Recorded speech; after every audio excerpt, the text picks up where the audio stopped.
We're reacting to wait, what is it called? The new Olivia song for the Hunger Games movie, which I'm so excited for the Hunger Games movie. I have no idea what it's called. Let's look that up. That's probably important information we need to know.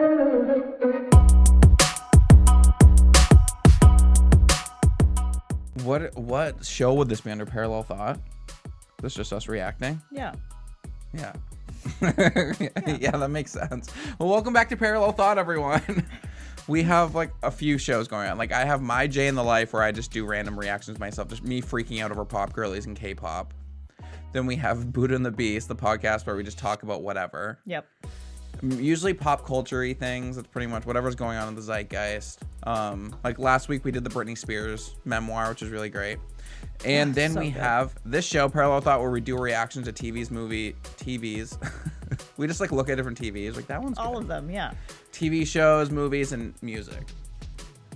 So let's get right into it. Remember, if you like me, this channel, I keep forgetting. That's when I... Okay, if you like M's new hair. Yeah, I love her. Yeah, she's working. She knows what to do. She's like strawberry ice cream. No, black raspberry ice cream. Ooh, that's a good one. Yeah, it definitely is. I love it. But yeah, if you like us, this channel, go ahead and leave a like, subscribe, leave a comment, do all the fun things. It's called Can't Catch Me Now. Okay. Can't catch me now. Wait, is that a Taylor Swift lyric? No, stop doing this. I can instinctually compare them, but they're just very like similar. You just always sing Taylor Swift no matter what, so it's not even about Olivia. No, I was thinking the line, "Heaven can't help me now." Could it ever? Oh, Wildest Dreams. Oh. Yeah, like Swifties in the comments, if you know just from that line, let me know. Which one should we watch? The one on Olivia's page or the one on the Hunger Games page? The Bout of Songbirds and Snakes. Olivia's, because it has lyrics. Okay, cool. Yeah, the book is really good. I'm so close to finishing. I think I have like 3 hours left in the book.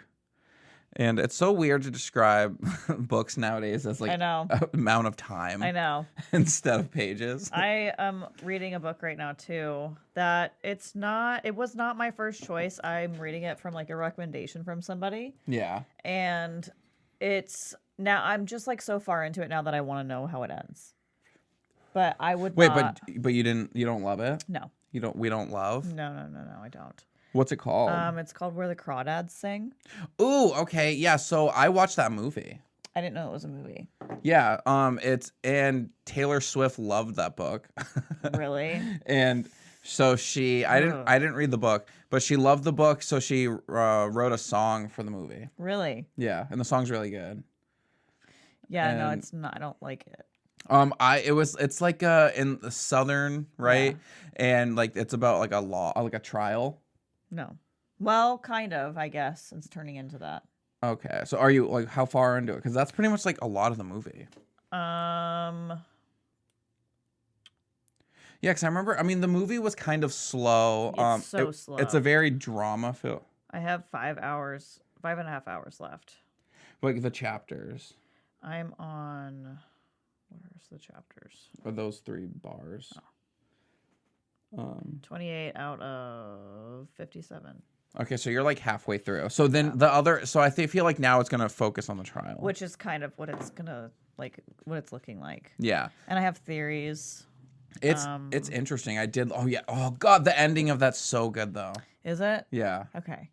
So yeah, and I'm not going to ruin it. I just don't like the creepiness of describing so like intensely sexual things. Yeah, have you got to the rape scene? No. Okay. I didn't mean to spoil anything. I was thinking that was going to happen though. But I thought it was going to be Chase. So don't tell me. What are the 2 guys' names again? Chase and Tate. Okay, so I think Tate is the one from earlier. He was the first one. Okay. Who like left and went to college. Oh, then Chase is okay. And Chase is the other one who's like dead now, I think. Okay. Yeah, he's dead. He's the one who fell from the tower. Okay. Yeah, so I won't tell you. Okay, don't tell me anything. Yeah. I haven't watched the movie in a while, but I just remember the movie being pretty good. I enjoyed it. Yeah, it's just really slow, and like the only thing I didn't like was like the creepiness of the teenage like sexual stuff. Yes, that was a lot. Like it was like way too much detail for like a 14-year-old girl for me. I was just like, ugh, I don't want to listen to this. Yeah. Like, this is grossing me out. It is really, that does seem weird. So I was just like, oh, I don't like this. Yeah, because it's like adults playing them in the movie. Yeah. So I think it feels less like weird watching I just like that. know that she's like this marsh girl who doesn't know anything and is alone, and she's like 14, and this like 19-year-old is like. Yeah, I never really thought of it from that angle though. Yeah. Yeah, that is kind of creepy as fuck. But I'm really excited for this new book. Sorry. No, where brought that right over. I can't. But we need to talk about the movie after or the book after you read it. I want to know where I can watch the movie after I read the book. Yeah, I'm not sure. It just came out like a year ago. Really? Yeah. Yeah, it was pretty good. Yeah. So, but this, I'm excited for this movie. It's gonna be interesting. Like, Hunger Games. Yeah. I am on the, like, there's 3 parts to the book. I'm like halfway through the 3rd part, and it's not at all where I thought it was going. But I guess that's good. And I guess, I don't know. I just don't see how, because we know it's about President Snow. So it's just really interesting to think of how he comes from where he is, where I'm in the book, to being president. And how long ago is this? How old is he in this book? Probably around like 18, 19, 20, 21, maybe at the most. And he's like an old white-haired man. And yeah. And so in this, they are like... old white-haired man. Yeah, disgusting. No, I think actually he might be younger. I think he's like 18-ish, because I'm pretty sure they're in like, he's like graduating high school, and then they call it secondary school. And then he goes to and then he's trying to get into university. Okay. So then that would make them, because it's like everything's worded different, because it's like the future of North America, where it turned into just the capital and 13 districts. Yeah, it's a really cool story. We're gonna do reactions to the movies starting next week. I think we should do the first one. Yeah, which would be cool, like leading up to this one. Yeah. And yeah, we'll restart, because you only seen like the first 2. Oh, yes. Excuse me. The first 2. Yeah. Sorry. So, yeah, I love those movies. My wig came with lashes. Ooh, really? Yeah, I'm gonna wear them tomorrow. Oh, you're gonna put on some falsies? Yeah, I haven't worn falsies in so long. Ooh, okay, that's gonna be sick. Yeah. It just reminded me, and I got excited. Yeah. It also came with tattoos, temporary tattoos. Ooh, like, okay, work. Yeah. Okay, let's get into this. Reverse. It already feels very like stripped back, like just very simple with a guitar. There's blood on the side of the mountain. It's writing all over the wall. On brand. Yeah. Shadows of us are still dancing in every room and every hall. The snow falling over the city. You thought that it would wash away the bitter taste of my fury and all of the messes you made. Yeah, you think that you got away, but I'm in the trees, I'm in the breeze, my footsteps are I like that. Oh, yeah. You'll see my face in every place, but you can't catch me now. Through waiting grass, the months will pass, you'll feel it all around. I'm here, I'm there, I'm everywhere, but you can't catch me now. No, you can't catch me now. Bet you thought I'd never. Ooh, okay, that was a crazy build up there. Yeah, it was, for it to just like drop off. I really like that Me chorus. too. I was like, and then you like kind of relax after it like goes back down. Yeah, I do. That's what like Olivia Rodrigo's famous for. Is her iconic, like it starts off very like low and mellow and just builds, and then drop back down. Yeah. That's like her whole song. It just feels like a very big like build, drop, which I like that style. She's like that ride, the drop rides. Yeah, she is. Yeah. Yeah, like that's called like Scream. The Scream at Six Flags. That's Dr. Doom at Universal. And That's cool. Yeah, I've been on it once, and I'll never do it again. They named it after Dr. Doom? Yeah, because there's like a whole superhero land and stuff. That's sick. Yeah, they have the Hulk, the roller coaster. Yeah, I've never been to all this new stuff. This isn't new. Well, I mean, for me, Universal, I went when I was 10. So like 20 years ago. Yeah. Also in Florida. Yeah. That was there? Yeah. 20 years ago? Yeah. Oh, maybe like my parents didn't let me go to the Universal Studios? Yeah. I remember there was like a Jurassic Park ride. There was Men in Black. Yes. There was like King Kong. Oh, no, that's gone. That was gone. Not. And that's really all I kind of remember. And I went to Nickelodeon Studios, and I was on. Oh, that's cool. I was on Slime Time Live. I've never been there. Yeah. It was. Yeah, no, the superhero world was there it's been there for a long time. Oh, okay, cool. Yeah. I need to go then. Yeah, it's really fun. Yeah, that sounds fun. The Hulk is a launch roller coaster. That's sick. And you hear him like screaming over they have it really loud, and you're going through this like tunnel where all these like things are broken and flashing because you like see that the Hulk is broken out. That's cool. And like the doctor guy's over it, and he's like, "You have to like calm down," or whatever he's saying. He's like, "You have to stop," and then like it shoots you out. Whoa, that's cool. So it's kind of like, yeah, you're going through what he goes through. He's like uncontrollably turning into the Hulk. Yeah. That's pretty cool. And it's like a huge roar that like, because you're in a tunnel. So like it sounds like he's roaring as you're like being launched out. The whole storyline of Hulk is pretty cool. It is. It's a lot. I'm disappointed in Mark Ruffalo though. Yeah, I liked Edward Norton better. He was definitely good. Okay, these lyrics here. So I'm feeling. I love how it's always like, we're going to do one small thing really quick. And it's I know. This is just going to become an episode of the podcast. I know. Shit. Yeah, so I feel like if I'm trying to connect this song to the movie, I don't know if she specifically. Can I talk? Hello? That's specifically. My gay ADD just took a hold. I don't know if she specifically wrote this song for the movie or if it's like more vague, because to me it feels like they went through like an intense relationship and now it's over. I think that it's his tribute. That's what. Yeah. No. So if it's the movie, then it's definitely. Okay. But I'm saying if this is just like a song out away from the movie. Yeah. That's what it is. That like he can't stop thinking about her. Yeah. And she got away because. Yeah, but it like. If I talk about it, it kind of like ruins what happened. But I mean, I guess the book's already out, so this is based on a book, so people would kind of know. But unless they're not diehard fans. So it just seems like like he's just like longing for her, but can never have her. Or that like he just can't, not even that he's longing for her, but it's almost like it feels like he can't stop thinking about her. Like, I'm in the trees, I'm in the breeze, my footsteps on the ground. You'll see my face in every place, but you can't catch me. Yeah. Or maybe it's more of like a longing, like I'm in love with that person and can't have them.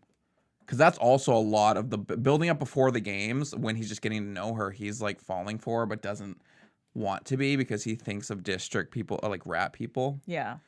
So, his grandma, yeah, it's really cute. Like it's just because he was like conditioned to it. Like his grandma, his grandam is what they call her, is always like, those dirty districts, like those aren't people. Oh man. Like she's very pro the Hunger Games. Yikes. Like that's intense.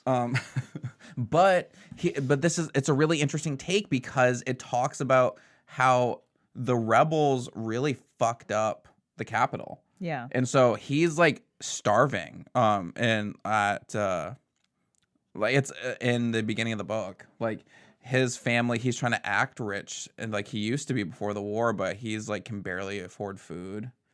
So it's kind of like the districts are like how poor people are like in other countries, and then being poor in the capital is like being poor in America. Yeah. Where you still have a house. Yeah, you still have an iPhone.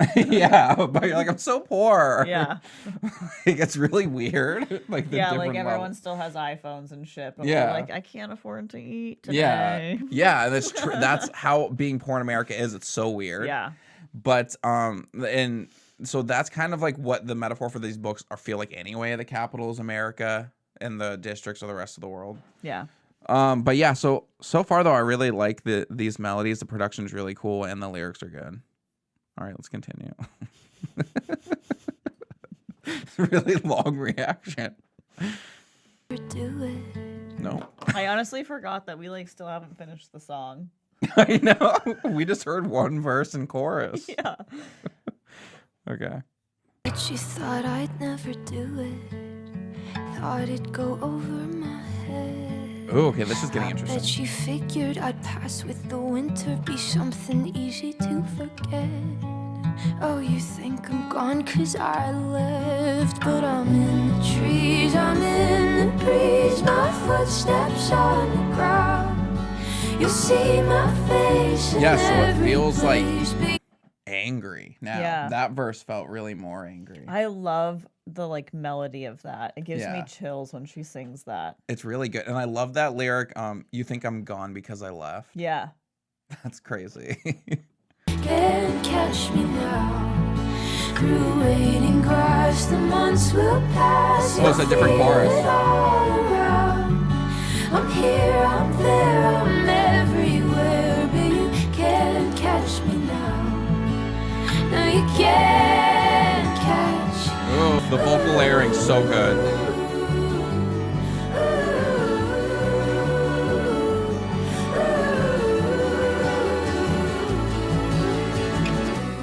You can't Whoa. catch me now. Oh, I like this part. Me too. To your town. You can't catch me now. I'm higher than the hopes that you brought down. You Ooh, can't it's an intense catch me lyric. now. Coming like a storm into your town. You can't catch me now. I'm higher than the hopes that you brought down.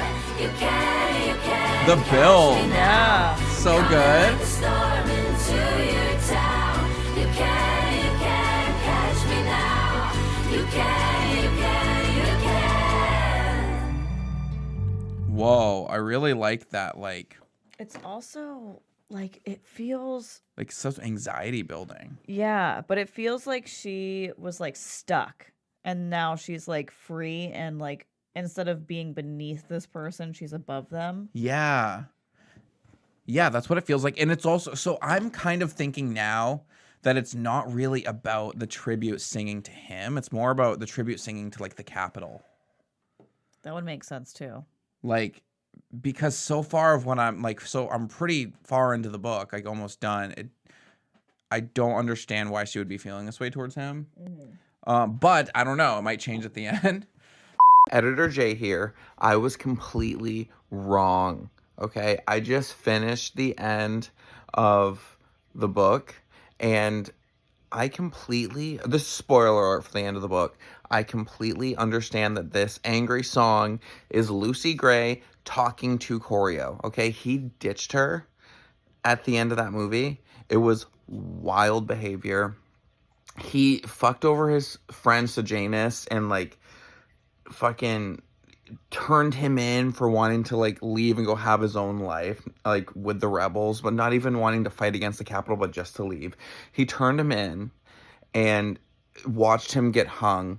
Then he was gonna get in trouble for something, so he's like, oh, I should probably run away with Lucy Gray, making her think it's because he loves her, but just because he was worried about himself getting caught for something.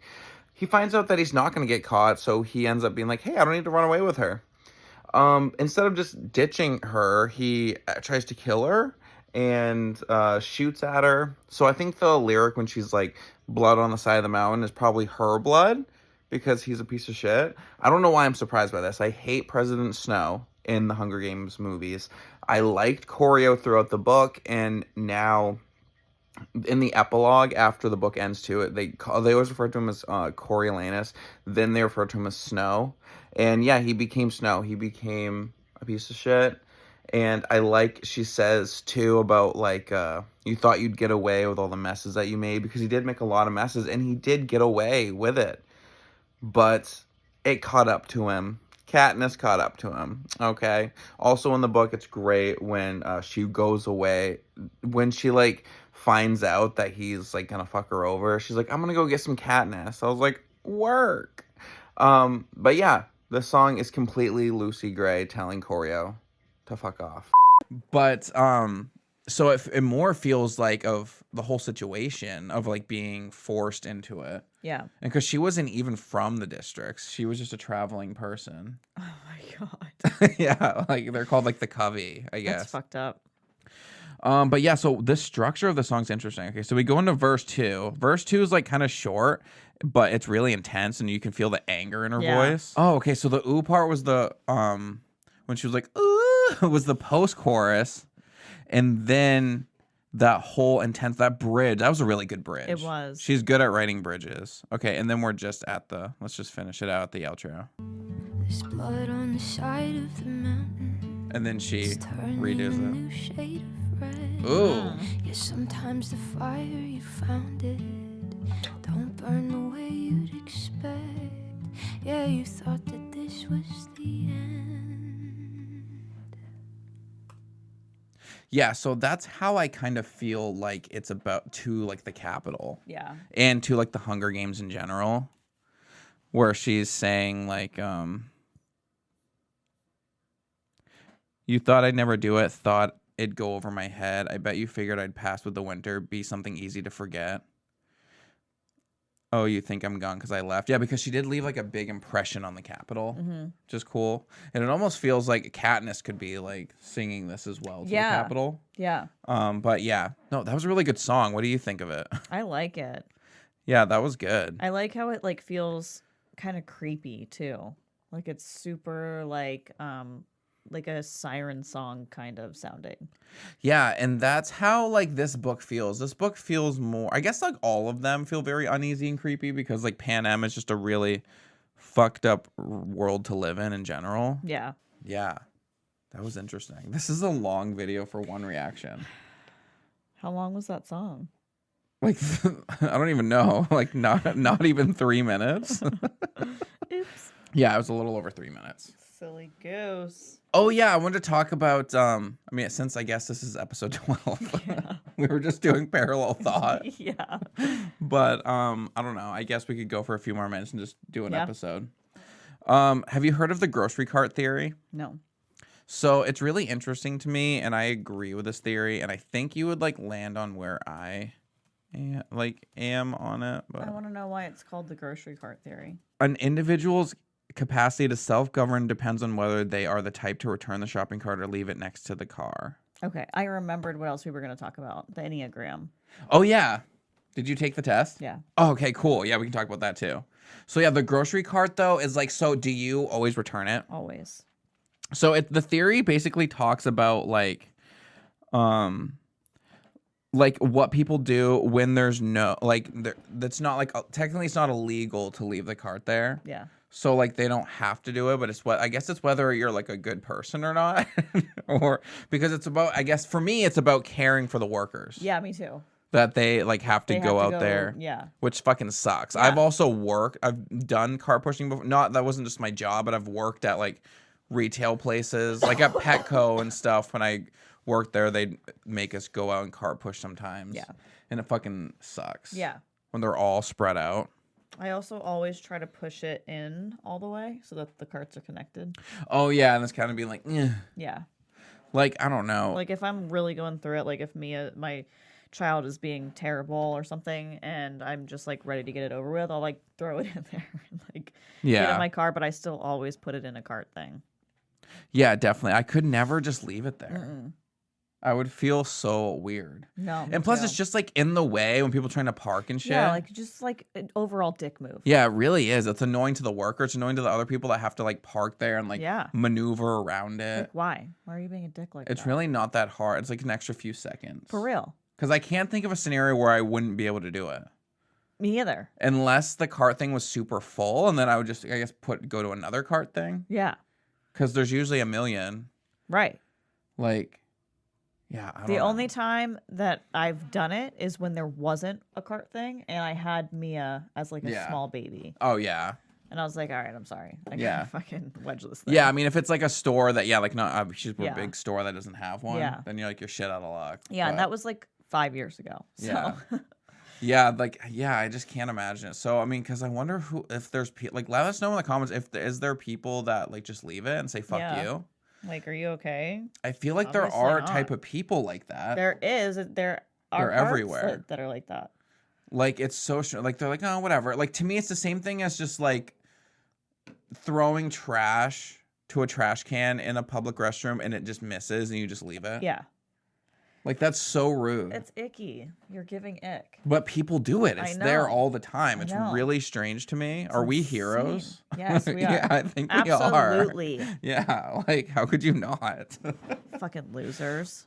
Yeah, so I guess I lean on I do it. So I like to follow, but it's for me because. So what's the theory? We haven't even read what the actual theory is yet.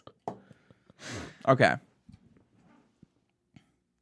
Supposedly determines who is a good person and who isn't. Oh. Is that it? Is there no dire emergency? Is there no dire emergency? Do you accept your duty to return the car even though you gain nothing?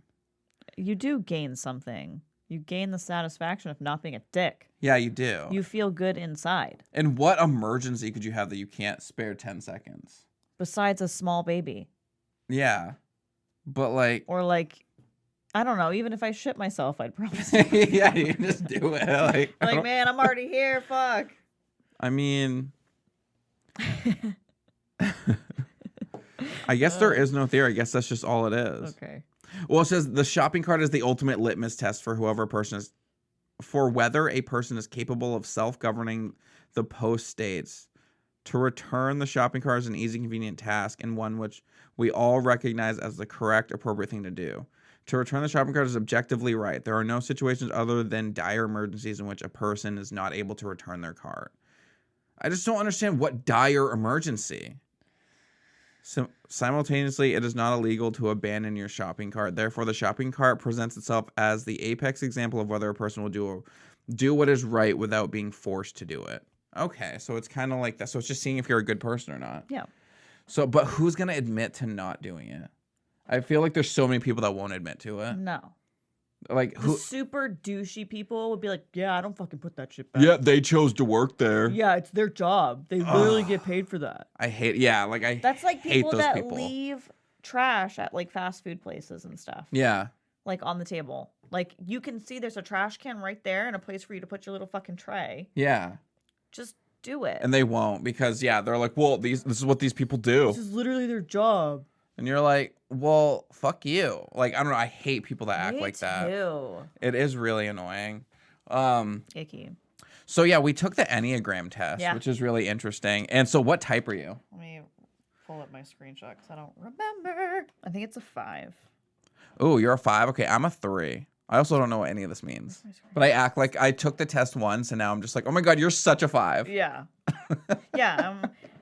Type 5, the investigator. The thinker, innovative observer, type 5, you are part of the head of the triad, the one who wants to reveal how the world works and to unveil the mystery of life, but is afraid of the biggest mystery, you. That's like intense. Yeah, it is. I'm an intense person. That is so true, though. And since literally the day I was born, everyone's like, why do you ask so many questions about shit? Like, I always have to know what's happening, how things are going to go. Yeah. Like... I get that a little bit, though. My core desire is to be capable or competent. My core fear is being incompetent. Yeah. Yeah, there's a lot to that. Yeah. So what is it? Your type? Type 5, the investigator. I was literally in college also to be, like, in the investigative field for crime. Oh, yeah, that's crazy. Yeah, but I dropped out.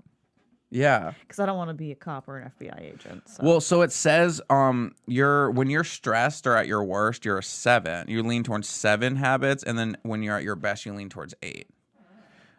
So that's cute. Should we figure out what those numbers are? Yeah. And then me 3 is way over there. Me 3. Me 3. It's the intense cerebral type. Yes, that is I.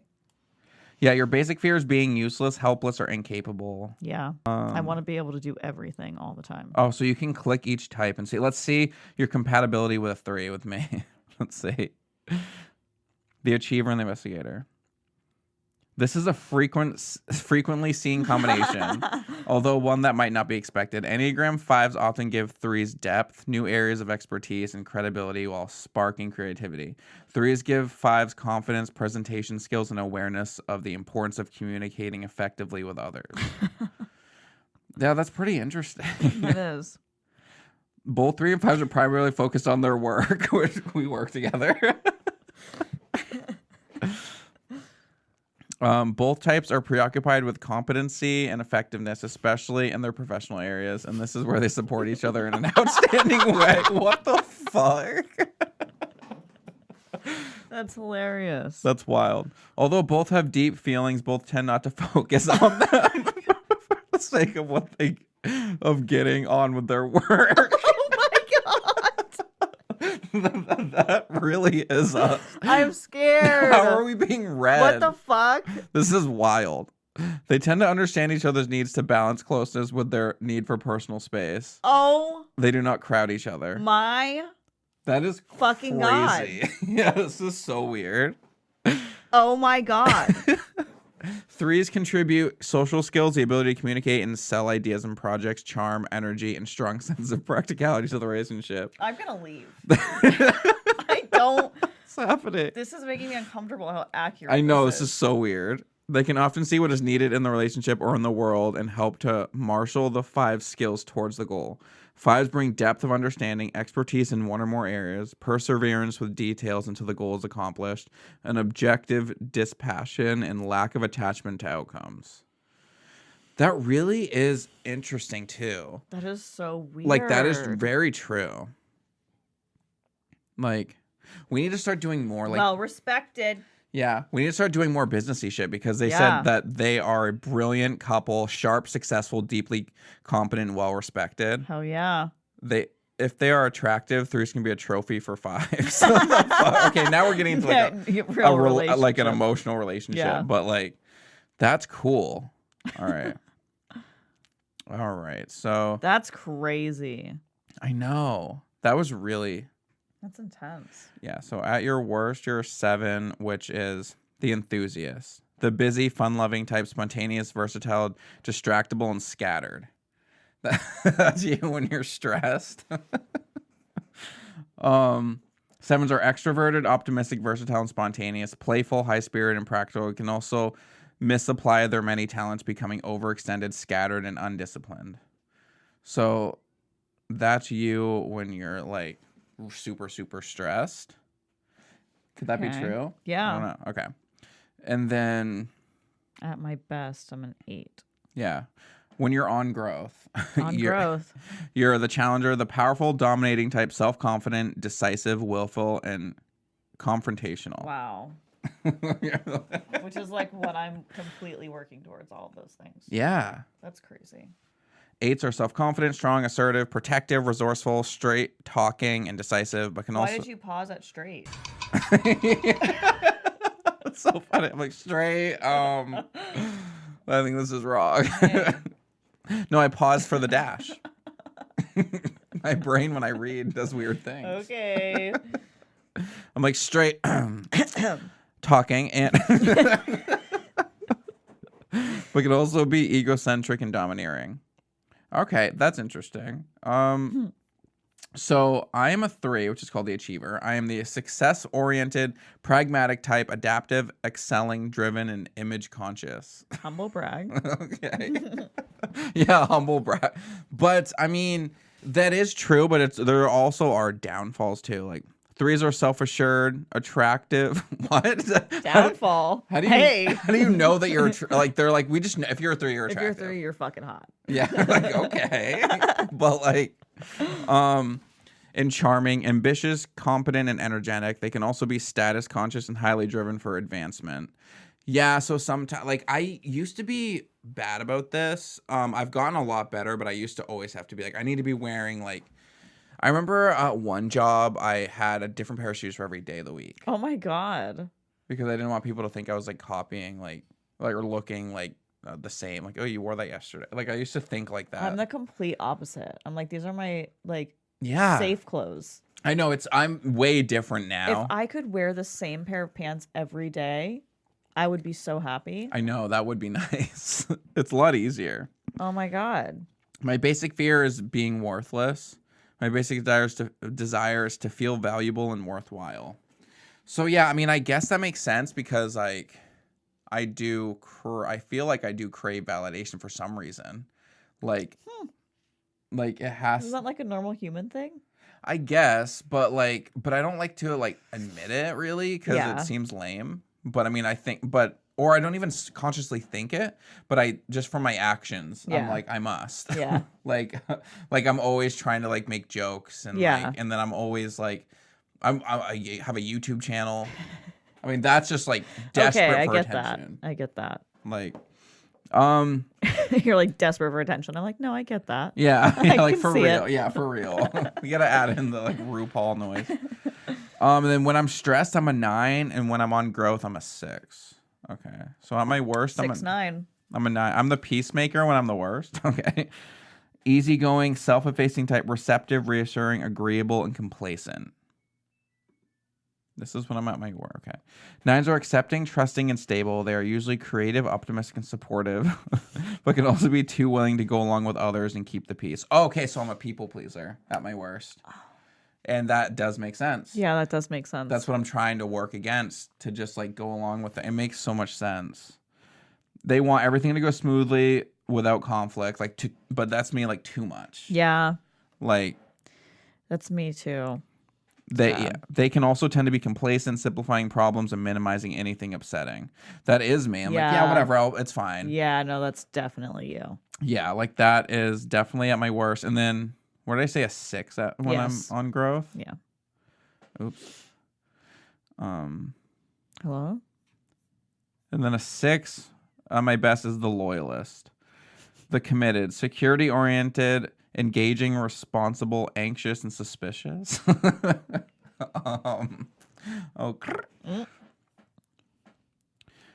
The committed, security-oriented type, 6s are reliable, hardworking, responsible, and trustworthy. Okay. Excellent troubleshooters. They foresee problems and foster cooperation, but can also become defensive, evasive, and anxious. Running on stress while complaining about it. I get it. They can be cautious and indecisive, but also reactive, defiant, and rebellious. Yeah, I mean, those are things I'm trying to work on, though. I know, that's confusing. But I mean, I guess the bad things are when I'm bad. When I'm bad. When I'm bad. So bad. So bad. They typically have problems. So bad. I'm being such a 6 right now. I'm so bad. So bad. Okay. At their best, internally stable and self-reliant, courageously championing themselves and others. Okay. Yeah, so Enneagrams, I feel like it's pretty accurate. Yeah, that was crazy. This is pretty interesting. But that's the whole thing with these these fucking hey, these fucking test things. Yeah, that tell you about yourself. Tests. That's the liberals like. Yeah. Them fucking snowflakes. Yeah. No, but I feel like they all are. They just tell you, like, it just makes you feel good because you're like, yeah, that is me. That's me. Yeah, like it doesn't really tell you anything new. No. But I guess it just validates. Yeah. Yeah, which is cool. Everybody loves validation. Yeah, we really do. It's a really good validation. We've learned that today. We really have. Oh yeah, and then also tomorrow it's your birthday. It's my B-day. So we're gonna do like another podcast. I guess next week's podcast can just be your birthday one. Yeah. Because she is a Scorpio. Yeah. Is this like still in Scorpio? Obviously, it's still. When does Scorpio mode end? Towards the end of the month. Okay, and then so yeah, that'll be cool. We're gonna get some chocolate covered scorpions. I'm scared. That's gonna be really disturbing. Yeah, it is. Stinger's still in. No. Yeah. No, the stingers are out because those are poisonous, I guess. Yeah. Yeah, so that'll be interesting. We're also going to see the Marvels, so we'll talk about that the next podcast. Yup. People have been saying, like, not great things about it so far. I'm really nervous about that because I've been excited for it because I'm hoping that Loki is going to connect something to it. And I feel like it has to. Yeah. Especially with it ending today and the, like, official release date is tomorrow. Yeah, when this video comes out, everyone had already seen Loki finale. Yeah. And the Marvels. Yeah. But Yeah, I know. I hope it's good too. There is like good reviews. Some people are saying it's good. Yeah. But I don't know. I feel like it's like so easy to just complain and not like Marvel movies. I know. I hate complainers. Like there was like even though I'm a big complainer. Yeah.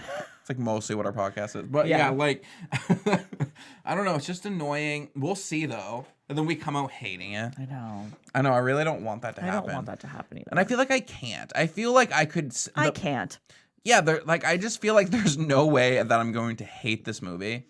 At worst, I feel like I'm just going to be like, it's average. At worst, I'm going to be excited about the alien kitty cats. I know. I'm so excited about the cats. Even if that's the only thing Those I like, are so I'm cool. going to be happy. Yeah.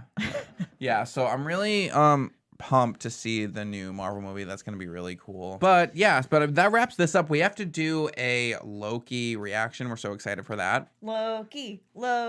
So this was just going to be a simple Olivia Rodrigo reaction turned into a full podcast. Here we are an hour later. Yeah. So any final thoughts? We got snacks, bitch. Bye.